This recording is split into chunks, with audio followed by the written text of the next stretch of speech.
ಸದ್ದಲೆ ಹೀಗಂತ ಒಂದು ಭವಿಷ್ಯವಾಣಿ ನುಡಿಯೋಕ್ಕೆ ಮುಂಚೆ ಎಲ್ಲರನ್ನ ಜಾಗೃತಗೊಳಿಸುವ ಮತ್ತು ಅವರನ್ನು ಅಟ್ರಾಕ್ಟ್ ಮಾಡುವಂತಹ ಒಂದು ಪದವಾಗಿ ಬಳಸ್ತಾರೆ. ಆದರೆ ಈಗ ಕನ್ನಡ ಚಿತ್ರೋದ್ಯಮದಲ್ಲಿ ಒಂದು ಸಲಾರ್, ಕಾಂತಾರ, KGF ಎಲ್ಲ ಬಂದ ಮೇಲೆ ದರ್ಶನ್ ಸಿನಿಮಾವೊಂದರ ಬಹು ನಿರೀಕ್ಷೆ ಎಲ್ಲ ಅಭಿಮಾನಿಗಳಲ್ಲಿತ್ತು. ಒಂದು ಪ್ರತಿಷ್ಠಿತ ಸುದ್ದಿವಾಹಿನಿ ಕೆಲ ವರ್ಷಗಳ ಹಿಂದೆ ಒಂದು ಸರ್ವೆ ಮಾಡಿಸುತ್ತೆ. ಯಾಕಂದರೆ ಆ ಪ್ರತಿಷ್ಠಿತ ಸುದ್ದಿವಾಹಿನಿ ಸಿನಿಮಾಗಳನ್ನು ಪರ್ಚೇಸ್ ಮಾಡಬೇಕಿರುತ್ತೆ, ಯಾಕಂದರೆ ಪ್ರಸಾರ ಮಾಡಲಿಕ್ಕೆ. ಆಗ ಒಂದು ಶಾಕಿಂಗ್ ನ್ಯೂಸ್ ಹೊರಗೆ ಬರುತ್ತೆ. ಆ ಪ್ರತಿಷ್ಠಿತ ಸುದ್ದಿವಾಹಿನಿ ಯಾವುದು ಅಂದರೆ ಬಹುಪಾಲು ಸಲ ಅದು ನಂಬರ್ 1 ಇದೆ, ಎಂಟರ್ಟೈನ್ಮೆಂಟ್ ಚಾನಲ್. ಆ ಸರ್ವೆಯಲ್ಲಿ ಗೊತ್ತಾಗೋದೇನೆಂದರೆ ದೊಡ್ಡವರು ಅಂದರೆ ಹೆಸರು ಹೇಳೋದೇ ಬೇಡ, ಅವರು ಈ ನಾಡಿಗೆ ಈ ಸಾಂಸ್ಕೃತಿಕ ಪರದೆಗಳಲ್ಲಿ, ಸಿನಿಮಾ ಥಿಯೇಟರ್ಗಳಲ್ಲಿ ದೇವರಾಗೆ ಇಟ್ಕೊಂಡಿರುವಂಥವ್ರು.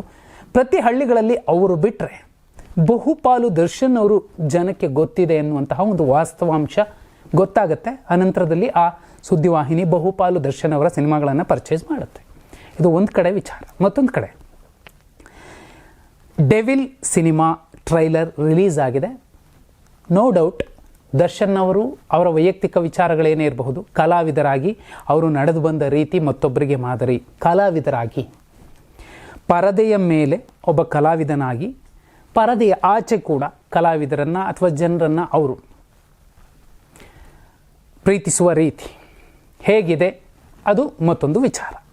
ಕೆಲವೇ ಗಂಟೆಗಳಲ್ಲಿ ಮಿಲಿಯನ್ ವ್ಯೂಸ್ ಒಬ್ಬ ನಟನ ಸಿನಿಮಾಗೆ, ಟ್ರೈಲರ್ಗೆ ಸಿಗ್ತಿದೆ ಅಂದರೆ ದರ್ಶನ್ ಅವರ ಮಾರ್ಕೆಟ್ ಈಗ ದುಪ್ಪಟ್ಟಾಗಿದೆ ಅನ್ನೋದಕ್ಕೆ ಇದು ಸಾಕ್ಷಿಯಾಗಿದೆ. ನೆಗೆಟಿವ್ ಪಾಸಿಟಿವ್ ಏನೇ ಇರಬಹುದು, ಆದರೆ ಆ ವ್ಯೂಸ್, ಅಭಿಮಾನಿಗಳು ಜಾತ್ರೆ ಮಾಡ್ತಿದ್ದಾರೆ. ದರ್ಶನ್ ಸುನಾಮಿ ಎದ್ದಿದೆ. ಸಾರಥಿ ಸಂದರ್ಭದಲ್ಲಿ ಎಂತಹ ರಿಸಲ್ಟ್ ಸಿಕ್ಕಿತ್ತೋ ಗೊತ್ತಿಲ್ಲ, ಆದರೆ ಅದಕ್ಕಿಂತ 2 ಪಟ್ಟು ದೊಡ್ಡ ರಿಸಲ್ಟ್ ಅಭಿಮಾನಿಗಳು ತಮ್ಮ ಅಭಿಮಾನದ ಗಿಫ್ಟ್ ಮೂಲಕ ಕೊಡ್ತಾರೆ ದರ್ಶನ್ ಅವರಿಗೆ ಅನ್ನೋದಕ್ಕೆ ಸಾಕ್ಷಿಯಾಗಿರುವಂಥದ್ದು ಈ ಟ್ರೈಲರ್ನ ಒಂದು ಎಫೆಕ್ಟ್. ಎಲ್ಲ ಕಡೆ ದಿ ಡೆವಿಲ್ ಚರ್ಚೆ ಆಗ್ತಿದೆ. ನೀವು 2 ನಿಮಿಷ 16 ಸೆಕೆಂಡ್ಗಳ ಆ ಪುಟ್ಟ ದೃಶ್ಯ ವೈಭವವನ್ನು ನೋಡಿದ್ರೆ ದರ್ಶನ್ ಅವರ ಫ್ಯಾನ್ಸ್, ಮಾಸ್ ಫ್ಯಾನ್ಸ್, ಅವ್ರಿಗೆ ಏನು ಬೇಕು ಅದೆಲ್ಲವೂ ಇದೆ. ಆದರೆ ಆ ಕಮೆಂಟ್ಗಳನ್ನು ತುಂಬ ಸೂಕ್ಷ್ಮವಾಗಿ ನೋಡಿದ್ರೆ ಅಲ್ಲಿ ಫಿಮೇಲ್ ಫ್ಯಾನ್ಸ್ ಎಷ್ಟರ ಮಟ್ಟಿಗೆ ಅವ್ರಿಗೆ ಕಮೆಂಟ್ ಮಾಡಿದ್ದಾರೆ ದರ್ಶನ್ ಅವರಿಗೆ, ದರ್ಶನ್ ಅವರ ಪರವಾಗಿ ಅಂದರೆ ಆ ಸಿನಿಮಾ ಏನಾಗಬಹುದು, ಅದರ ರಿಸಲ್ಟ್ ಏನಾಗುತ್ತೆ. ಗಾಂಧಿನಗರದಲ್ಲಿ ಕೆಲವರು ಕಲ್ಲಾಕೋರು ಇದ್ದಿರಬಹುದು, ಆದರೆ ಅವರ ಎಲ್ಲರ ಅಡಚಣೆಗಳನ್ನು ಮೀರಿ ಹೊಡೆದಾಕಿ ಹೊಸ ದಾಖಲೆ ಬರೆಯೋದ್ರಲ್ಲಿ 2 ಮಾತಿಲ್ಲ. ಆರಂಭದಿಂದಲೂ ಎಂಡ್ ತನಕ ನೀವು ನೋಡಿ, ಆರಂಭದಲ್ಲಿ ಅವಲಕ್ಕಿ ಪವಲಕ್ಕಿಯಿಂದ ಶುರುವಾಗುವ ಡೈಲಾಗ್ ಕಿಚ್ಚ ಸುದೀಪ್ ಅವರ ಅಭಿಮಾನಿಗಳನ್ನು ಕೂಡ ಆಕರ್ಷಿಸುತ್ತೆ.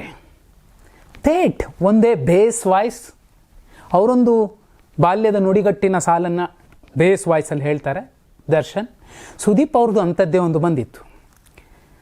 ದಿ ವಿಲನ್ ನೋಡಿದಾಗ ನಿಮ್ಗನ್ಸುತ್ತೆ ಆನೆ ಬಂತೊಂದು ಆನೆ, ಸೇಮ್ ಅವಲಕ್ಕಿ ಪವಲಕ್ಕಿ ಎರಡೂ ಕೂಡ ನೋಡಿದಾಗ ಆ ಕುಚುಕು ಗೆಳೆಯರ ಸ್ಕ್ರೀನ್ ಕ್ಯಾಪ್ಚರ್ ಮಾಡುವ ರೀತಿ ಹೇಗಿರುತ್ತೆ ಅನ್ನೋದಕ್ಕೆ ನೀವು ಹೆಡ್ಫೋನ್ ಹಾಕ್ಕೊಂಡು ಕೇಳಿದ್ರೆ ಆ ಎರಡೂ ವಾಯ್ಸು ಒಟ್ಟಿಗೆ ಕಿವಿಗೆ ಅಪ್ಪಳಿಸುತ್ತೆ. ಅವಲಕ್ಕಿ ಪವಲಕ್ಕಿ ಅನ್ನೋದು ಒಂದು ಲೆಕ್ಕದಲ್ಲಿ ಇಲ್ಲಿ ಅವರ ಇತ್ತೀಚಿನ ಬದುಕಿನ ಏರಿಳಿತಗಳನ್ನು ತೋರಿಸೋ ರೀತಿಯಲ್ಲೇ ಕಾಣಿಸ್ತಿದೆ. ಜೊತೆಲಿ ಆ ಇಡೀ ಟ್ರೈಲರ್ ಒಳಗಡೆ ಒಬ್ಬ ಮುಖ್ಯಮಂತ್ರಿಯನ್ನು ಬದಲಿಸುವ ಒಂದು ಪಕ್ಷದ ಬಹುದೊಡ್ಡ, ಅಲ್ಲಿ ತುಂಬ ಸೂಕ್ಷ್ಮವಾಗಿ ನೀವು ಇನ್ನೂ ಗಮನಿಸಿದ್ರೆ ಕ್ಯಾರೆಕ್ಟರ್ ಅಸಾಸಿನೇಷನ್, ಅವನದೊಂದು ಸಣ್ಣ ಲೂಫೋಲ್ ಸಿಕ್ಕರೆ ಸಾಕು, ಅವನನ್ನು ಏನು ಬೇಕಾದ್ರೂ ಮಾಡಿ ಬಿಸಾಕ್ತೀವಿ ಅನ್ನುವಂತಹ ಒಂದು ಹೇಳಿಕೆ ಮತ್ತೆ ದರ್ಶನ್ ಅವರ ವಿಚಾರಕ್ಕೆ ಬರುತ್ತೆ. ದರ್ಶನ್ ಅವರು ಮಾಡಿಕೊಂಡ್ರೋ, ದರ್ಶನ್ ಅವರಿಗೆ ಆಗೈತೋ ಗೊತ್ತಿಲ್ಲ. ಕೋರ್ಟಲ್ಲಿರುವಂತಹ ಪ್ರಕರಣವನ್ನು ಪಕ್ಕಕ್ಕಿಟ್ಟು ಒಬ್ಬ ನಟನಾಗಿ, ಒಬ್ಬ ಕಲಾವಿದನಾಗಿ ಆತನನ್ನು ನೋಡುವ ಜನ, ಅಭಿಮಾನಿಗಳು ಈ ದಿನಕ್ಕೋಸ್ಕರ ಕಾಯ್ತಾ ಕೂತಿದ್ರು. 11ನೇ ತಾರೀಕು ದೊಡ್ಡ ದಾಖಲೆ ಬರೀತಾರೆ ಅನ್ನೋದಕ್ಕೆ ಟ್ರೈಲರ್ ಕೊಡ್ತಿರುವಂತಹ ರಿಯಾಕ್ಷನ್, ವ್ಯೂಸ್ ಸಾಕ್ಷಿಯನ್ನು ನುಡಿತಾ ಇದೆ. ನೀವು ರೆಬಲ್ ಸ್ಟಾರ್ ಅಂಬರೀಷ್ ಅವರನ್ನು ಕೂಡ ಈ ಟ್ರೈಲರ್ನಲ್ಲಿ ನಾವು ಕಾಣಬಹುದು. ಹೇಗೆ ಅಂದರೆ, ಅಂಥ ಫಿಲಮ್ದು ಒಂದು ಡೈಲಾಗ್ ಇದೆ, ಕನ್ವರ್ ನಹಿ ಕನ್ವರ್ ಲಾಲ್ ಬೋಲ್. ಅದೇ ರೀತಿ ಧನುಷ್ ಧನುಷ್ ಅಲ್ಲ, ಡೆವಿಲ್, ದಿ ಡೆವಿಲ್ ಅನ್ನುವಂತಹ ಒಂದು ಡೈಲಾಗ್ ಇದೆಯಲ್ಲ, ಅಲ್ಲಿ ಕೂಡ ಅಂಬರೀಷ್ ಅವರು ನಮಗೆ ಕಾಣಿಸ್ಬಿಡ್ತಾರೆ. ಇನ್ನೂ ಮಿಗಿಲಾಗಿ ಈ ಟ್ರೈಲರ್ನಲ್ಲಿ, ಯಾಕಂದರೆ ಒಂದು ಕಡೆ ಪ್ರಕಾಶ್ ಅವರ ನಿರ್ದೇಶನ, ನೋ ಡೌಟ್ ನಿರ್ದೇಶಕರಾಗಿ ಅವರು 100ಕ್ಕೆ 101 ಮಾರ್ಕ್ಸೇ ತೊಗೊಳ್ತಾರೆ. ಅಜನೀಶ್ ಅವ್ರ ಮ್ಯೂಸಿಕ್ ಕೂಡ ಅದ್ಭುತವಾಗಿದೆ, ಅದರಲ್ಲಿ 2 ಮಾತಿಲ್ಲ. ಒಬ್ಬ ಸಿನಿಮಾದ ವಿದ್ಯಾರ್ಥಿಯಾಗಿ ನಾನು ಕಂಡಿದ್ದು ಈ ಟ್ರೈಲರ್ನಲ್ಲಿ. ಇನ್ನು ದರ್ಶನ್ ಅವರು ಇಡೀ 2 ನಿಮಿಷ 19 ಸೆಕೆಂಡ್ಗಳು ಆವರಿಸಿಕೊಂಡಿದ್ದಾರೆ. ಒಬ್ಬ ದೈತ್ಯ ನಟ ಅನ್ನೋದಕ್ಕೆ ಸಾಕ್ಷಿಯನ್ನು ನುಡಿತಾ ಇದ್ದಾರೆ. ಎಲ್ಲ ಕಡೆ ಬರ್ತಿರಲ್ಲೋ, ಏನು ನಿಮ್ಮ ಪ್ರಾಬ್ಲಮ್ ಅಂತ ಕೇಳೋದು ಕೂಡ ಎಲ್ಲೋ ಒಂದು ಕಡೆ ಕೆಲವರನ್ನು ಟಾಂಟ್ ಮಾಡಿದ ರೀತಿಯಲ್ಲಿ ಕಾಣಿಸ್ತಿದೆ. ಇತ್ತೀಚಿನ ಸಿನಿಮಾಗಳಲ್ಲಿ ಟಾಂಟ್ ಮಾಡೋದು ಮತ್ತೊಂದು ಎಲ್ಲವೂ ಕೂಡ ಸರ್ವೇ ಸಾಮಾನ್ಯ. ಅರೆ ಡಿಸೆಂಬರ್ 2023 ಡಿಸೆಂಬರ್ 18ರಿಂದ ಇಲ್ಲಿ ತನಕ ದರ್ಶನ್ ಫ್ಯಾನ್ಸ್ ಕಾಯ್ತಿದ್ರು, ಕಾಟೇರದ ನಂತರ ಮತ್ತೊಂದು ದಿಗ್ವಿಜಯವನ್ನು ಕೊಡಲಿಕ್ಕೆ. ನೋಡಿ, ಡಾಕ್ಟರ್ ರಾಜ್ಕುಮಾರ್ ಅವರು ಬಿಟ್ಟರೆ ಬೇರೆ ಭಾಷೆಯ ಸಿನಿಮಾಗಳಿಗೆ ನಾನು ಹೋಗಲ್ಲ ಅಂತ ಶಪಥ ಮಾಡಿ ಗಟ್ಟಿಯಾಗಿ ನಿಂತ್ಕೊಂಡಿದ್ದು, ಅದೇ ರೀತಿ ಬದುಕಿದ್ದು ದರ್ಶನ್ ಅವರು ಈ ಸಿನಿಮಾದಲ್ಲಿ ಪರಭಾಷಾ ನಟರು ಕೂಡ ಇರೋದನ್ನು ನೋಡಿದ್ರೆ ಎಲ್ಲೋ ಒಂದು ಕಡೆ ಇದು ಪ್ಯಾನ್ ಇಂಡಿಯಾ ಸಿನಿಮಾ ಆಗುವ ಸಾಧ್ಯತೆಗಳನ್ನು ತಳ್ಳಿ ಹಾಕೋದಾಗಿಲ್ಲ. ಕಾಟೇರ ತೆಲುಗಲ್ಲಿ ದೊಡ್ಡ ಸೌಂಡ್ ಮಾಡಿತ್ತು, ಹಾಗೆ ನೋಡಿದ್ರೆ ತೆಲುಗಿಗೆ ಡಬ್ಬಾಗಿ. ಇದು ಡಬ್ಬಾಗಿ ಹೋಗೋದೇ ಆದರೆ ತೆಲುಗರು ಕೂಡ ತುಂಬ ಇಷ್ಟಪಡ್ತಾರೆ. ಹಿಂದಿ, ಯಾಕಂದರೆ ಹಿಂದಿ ಭಾಷಿಗರು ಇದೇ ದರ್ಶನ್ ಅವರ ಸಿನಿಮಾಗಳನ್ನು ಯೂಟ್ಯೂಬಲ್ಲಿ ಡಬ್ ಮಾಡಿ ಹಾಕಿದ್ರೆ 30 ಮಿಲಿಯನ್ 40 ಮಿಲಿಯನ್ 150 ಮಿಲಿಯನ್ ತನಕ ಹೋಗಿರುವಂತಹ ಸಿನಿಮಾಗಳ ವ್ಯೂಸ್ ಯೂಟ್ಯೂಬಲ್ಲಿ ನಾವು ಕಾಣಬಹುದು. ಅಲ್ಲೂ ಕೂಡ ಅಭಿಮಾನಿಗಳಿದ್ದಾರೆ ಅನ್ನೋದಕ್ಕೆ ಆ ದೃಶ್ಯ ಮತ್ತು ಆ ವ್ಯೂಸ್ ಸಾಕ್ಷಿನ ನೋಡುತ್ತಿದೆ. ಎಲ್ಲ ಇದರಲ್ಲಿ ಕೊನೆ ಡೈಲಾಗ್ ಇದೆಯಲ್ಲ, ಅದು ತುಂಬ ಜನಕ್ಕೆ ಇಷ್ಟ ಆಗಿರುವಂಥದ್ದು. ಗ್ರಹಣ ಸೂರ್ಯನಿಗೂ ಕೂಡ ಹೆಚ್ಚು ಹೊತ್ತು ಇರೋದಿಲ್ಲ, ಆದಷ್ಟು ಬೇಗ ಆ ಗ್ರಹಣ ಮುಗಿಯುತ್ತೆ, ನಾನು ಬರ್ತಿದ್ದೀನಿ ಚಿನ್ನ ಅಂತ ಹೇಳೋದಿದೆಯಲ್ಲ, ತುಂಬ ಆ್ಯಪ್ಟ್ ಆಗಿದೆ. ದರ್ಶನ್ ಅವರು ಆದಷ್ಟು ಬೇಗ ಬರ್ತಾರೆ.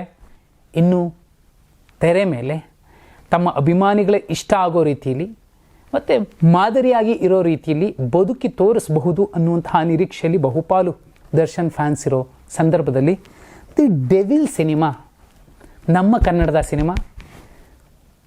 ಯಾಕಂದರೆ ದರ್ಶನ್ ಅವರನ್ನು ಒಬ್ಬ ಸಂಗೊಳ್ಳಿ ರಾಯಣ್ಣನಾಗಿ ನೋಡಿದವರು ಅವರನ್ನು ಎಷ್ಟರ ಮಟ್ಟಿಗೆ ಪ್ರೀತಿಸ್ತಾರೆ ಅನ್ನೋದಕ್ಕೆ ಒಂದು ಸಾಕ್ಷಿ. ಕೇವಲ ಅದೊಂದೇ ಅಲ್ಲ, ನಮ್ಮ ಪ್ರೀತಿಯ ರಾಮು ಸಿನಿಮಾದಿಂದ ಹಿಡಿದು ಸುಮಾರು ಸಿನಿಮಾಗಳ ತನಕ ದರ್ಶನ್ ಫ್ಯಾನ್ಸ್ ದರ್ಶನ್ ಅವರನ್ನು ಎಂದೂ ಕೂಡ ಬಿಟ್ಟು ಕೊಡೋದಿಲ್ಲ. ಈ ಸಿನಿಮಾ ಹೊಸ ದಾಖಲೆ ಬರೆಯುತ್ತೆ. ಕಾಟೇರಗೆ ಸಿಕ್ಕಂತಹ ಯಶಸ್ಸಿನ 2 ಪಟ್ಟು ಯಶಸ್ಸು ದಿ ಡೆವಿಲ್ಗೆ ಸಿಗತ್ತೆ ಅಂತ ರಾಷ್ಟ್ರೀಯ ಸಿನಿಮಾ ವಿಶ್ಲೇಷಕರು ಬೇರೆಯವರು, ಹಿಂದಿ ಭಾಷಿಗರಿರಬಹುದು ಅಥವಾ ತೆಲುಗಿನವರು ಇರಬಹುದು, ಈಗಾಗಲೇ ಎಕ್ಸ್ ಖಾತೆಯಲ್ಲಿ ದಾಖಲಿಸ್ತಿದ್ದಾರಲ್ಲ, ಅದು ಸ್ಪಷ್ಟವಾಗಿ ಹೇಳ್ತಿದೆ ದಿ ಡೆವಿಲ್ ದೊಡ್ಡ ಯಶಸ್ಸನ್ನು ಕೊಡುತ್ತೆ. ದರ್ಶನ್ ಅವರಿಗೆ ಸಾರಥಿಯ 2 ಪಟ್ಟು ಯಶಸ್ಸು ಅಂದರೆ ನೀವು ಅರ್ಥ ಮಾಡ್ಕೊಳ್ಳಿ ಸಿನಿಮಾ ಎಷ್ಟರ ಮಟ್ಟಿಗೆ ಹಿಟ್ ಆಗಬಹುದು ಅಂತ. ಒಂದು, ಈ ಸಿನಿಮಾ ಟ್ರೈಲರ್ನಲ್ಲಿ ನಿಮಗೆ ಸಾಕಷ್ಟು ನಟರನ್ನು ನೆನಪಿಸುವ ದರ್ಶನ್ ಅವರು ಕಾಣ್ತಾರೆ ನಮಗೆ. ಒಬ್ಬ ದರ್ಶನ್ ರೀತಿಯಲ್ಲಿ ಅಥವಾ ಅಂಬರೀಷ್ ಅವ್ರ ರೀತಿಯಲ್ಲಿ ಅಥವಾ ಮತ್ತೊಬ್ಬ ನಟ ಉಪೇಂದ್ರ, ಯಶ್ ಎಲ್ಲರ ರೀತಿಯಲ್ಲೂ ಕಾಣಿಸ್ಕೊಳ್ತಾರೆ. ಸ್ವಲ್ಪ ಮಟ್ಟಿಗಿನ ಆ ಡೈಲಾಗ್ ಡೆಲಿವರಿಗಳೆಲ್ಲ ಇದಾವಲ್ಲ, ದರ್ಶನ್ ಅವರ ಫ್ಯಾನ್ಸ್ಗೆ ಇಷ್ಟ ಆಗೋದೇ ಅದು. ಹಾಗೆ ನೋಡಿದ್ರೆ ಡೈಲಾಗ್ಗಳು ದಂಡಿಯಾಗಿದ್ದಾವೆ. ಈ ಸಿನಿಮಾ ಸೂಪರ್ ಡೂಪರ್ ಹಿಟ್ ಆಗುತ್ತೆ.